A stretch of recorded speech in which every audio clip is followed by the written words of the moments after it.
नमस्कार मित्रांनो. 10 एप्रिलच्या भागामध्ये एजे म्हणतो, विक्रांत मला जरा तुझ्याशी पर्सनल बोलायचं आहे. पूजा, मी याला घेऊन जाऊ शकतो का? पूजा म्हणते, एजे असं काय विचारता, प्लीज घेऊन जा. सरू म्हणते, दादा वहिनी तुम्ही फ्रेश व्हा, मी तुमच्यासाठी खायला बनवायला सांगते. हां. अरे दादा जा ना, एजे बोलवत आहेत. अरे त्यांची अपॉइंटमेंट अशी सहजासहजी कुणाला मिळत नाही. पूजा म्हणते, विक्रांत अरे जा ना. आता विक्रांतची इच्छा नसते पण तो जातो. बेडरूममध्ये गेल्यानंतर म्हणतो, एजे तुम्ही असं माझ्या बायकोसमोर मला एक्सपोज नाही करू शकत. तुम्ही असाल श्रीमंत पण मला बोलण्याचा तुम्हाला काही हक्क नाही. आणि हे बघा, मला जे करायचं ना मी तेच करणार. तुम्ही मला अडू शकत नाही. तुमच्याकडे जर पैसा असेल ना तर माझ्याकडे पण पॉवर आहे, ही वर्दी.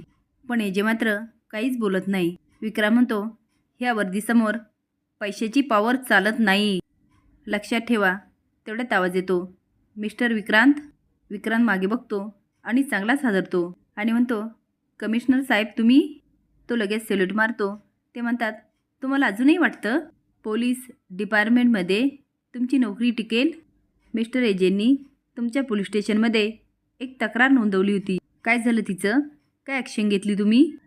तो म्हणतो, सर ते म्हणतात, हे बघा, ही वर्दी लोकांच्या सेवेसाठी वापरायची असते, गुन्हे करण्यासाठी नाही. यापुढे तुम्हाला ही वर्दी घालता येणार नाही. साळुंके नवरदेव बनून येतो आणि लीलाच्या बाबांना म्हणतो, नमस्कार नमस्कार सासरे बुवा नमस्कार. कालिंदी पळत येते आणि स्माईल करते. साळुंके म्हणतो, ह्या पत्रिका ही माझी आणि दुसरी माझ्या भावी पत्नीची, लीलाची. कालिंदी अगदी ठसक्यात मान हलवते. साळुंके म्हणतो, 10 दिवसावर लग्न आलं, आता तयारीला लागायला हवं. मी सुपारी फोडली आणि या पत्रिका तुमच्याकडे पोच केल्या. कालिंदी म्हणते, अगं बाई, म्हणजे लग्नघाई सुरू झाली म्हणायची. लीलाचे बाबा म्हणतात, कालिंदी. साळुंके म्हणतो, संध्याकाळी तयारी बघण्यासाठी मी जातीने हजर राहणार. ते म्हणतात, त्याची काही गरज नाही. साळुंके म्हणतो, काढा, माझे 25 लाख काढा आणि बरणी घ्यायला लागतो. ते हात पकडतात आणि म्हणतात, व्याजावर कर्ज घेतलंय आणि 2 हप्ते राहिले, मी ते भरून टाकेल. उगाच अरे रवी करू नका. पण कालिंदी मात्र मुद्दाम खोडी काढते आणि म्हणते, अहो संध्याकाळपर्यंत आपण 2 हप्ते देऊ शकणार आहोत का? आणि साळुंकेला खुणवते, पैसे माग. साळुंके म्हणतो, 4 तास देतो, नाहीतर 4 नंतर गुरुजी दारात उभे असतील. इकडे विक्रांत म्हणतो, सर माझं ऐकून तर घ्या. कमिशनर साहेब म्हणतात, this is my order, no arguments. ही वर्दी तुम्हाला आत्ताच्या आत्ता काढावी लागेल, राईट नाऊ. विक्रांत एजेकडे बघतो आणि निघून जातो. आता विश्वरूप स्माईल करतो. कमिशनर साहेबांना खूप राग आलेला असतो. आता विक्रांत दुसरे कपडे घालतो आणि वर्दी घेऊन येतो आणि एजेसमोर ठेवतो. एजे म्हणतो, काय बोलला होता तू पॉवरबद्दल? ज्याला स्वतःच्या वर्दीचा माज असतो ना त्याच्यासाठी पॉवर नसते. जो समाजाचं कल्याण करतो ना, पॉवर त्याच्यासाठी असते. विक्रांत आता लाचार होऊन फक्त बघत राहतो. कमिशनर साहेब म्हणतात, मिस्टर विक्रांत, एजे समाजासाठी एक आदर्श आहे. त्यांच्या विरोधात जाण्यापेक्षा त्यांच्याकडून काही शिकला असतात ना तर बरं झालं असतं. बरंच काही बोलतात आणि स्माईल करून म्हणतात, एजे काही मीटिंग आहे, मला निघायला पाहिजे. एजे हातात हात देत म्हणतो, थँक्यू सो मच. आता विश्वरूप वर्दी घेऊन जातो. विक्रांत म्हणतो, एजे तुम्ही खूप मोठी चूक केली. अहो मी तर तुमच्या नात्यातला आहे तरी पण. एजे म्हणतो, यू आर राईट. एक कानाखाली देऊ म्हणतो, एवढी वर्ष चूक करत होतो मी, पण आत्ता ही चूक सुधारली मी. नात्यातला आहे म्हणून सोडला मी तुला. आत्ताच्या आत्ता रेवतीकडे जा आणि चूक सुधार.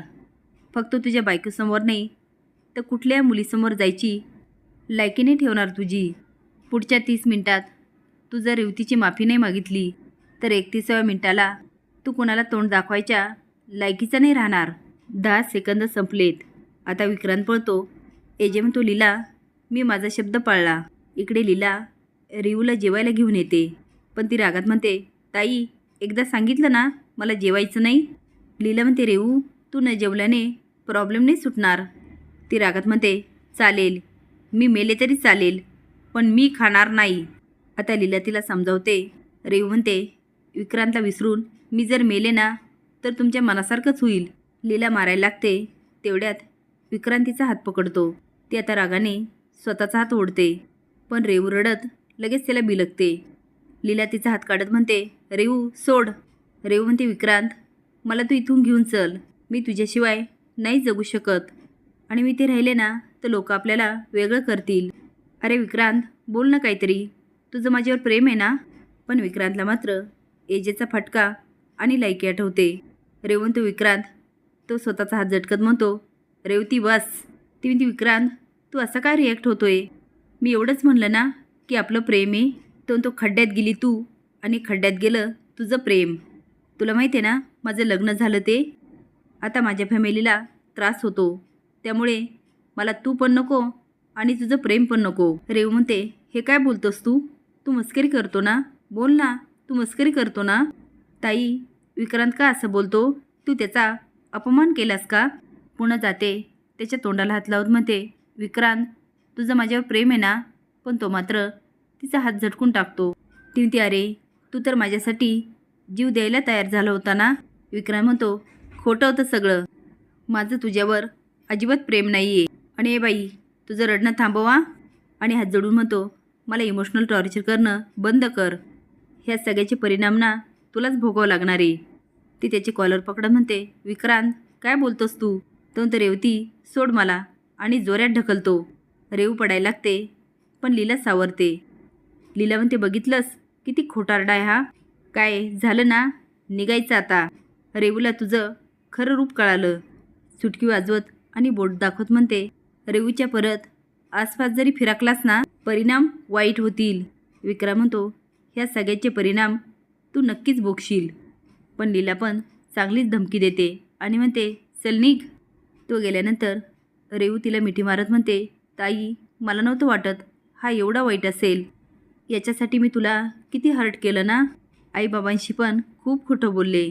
एजे फोटोसमोर उभा असतो आणि म्हणतो, अंतरा आता लीलाची वेळ आली शब्द पाळायचा. तू बोलली नसती ना तर तुझ्याशिवाय लग्न करायचा मी विचारसुद्धा नसता केला. माझं लग्न झालं ना तरी माझ्या मनात सदैव तूच असणार आहे. लीलाचे बाबा कपाट उघडत असतात. कालिंदी म्हणते, अहो थांबा, चाव्या माझ्या ताब्यात आहे आणि त्या तुम्हाला मिळणार नाही. ते म्हणतात, कालिंदी मला तुझे दागिने नको आहे, मला लीलाचे हवेत. कालिंदी म्हणते, लीला कुणाची आहे? माझीच आहे ना? नाही मिळणार. ते म्हणतात, अगं दागिनेपेक्षा तिचं आयुष्य महत्त्वाचं आहे. पण कालिंदी काही ऐकत नाही आणि निघून जाते. एजे आईला म्हणतो, आता वेळ आली अंतराची इच्छा पूर्ण करायची, तुझी मन राखण्याची. तेवढ्या 3 सुना येत असतात. सरू म्हणते, वहिनी तुम्ही गेलात तिच्या घरी आणि ओरडा तिघींना पण बसणार. तिघी पण एजेसमोर येतात. एजे म्हणतो, तुम्हाला काही दिवसापूर्वी एक काम दिलं होतं, पण ते करायचं आता काही गरज नाही. तिघी गोंधळून जातात, पण आजी मात्र स्माईल करते. असेच नवीन अपडेट जाण्यासाठी लाईक आणि सबस्क्राईब करा. धन्यवाद.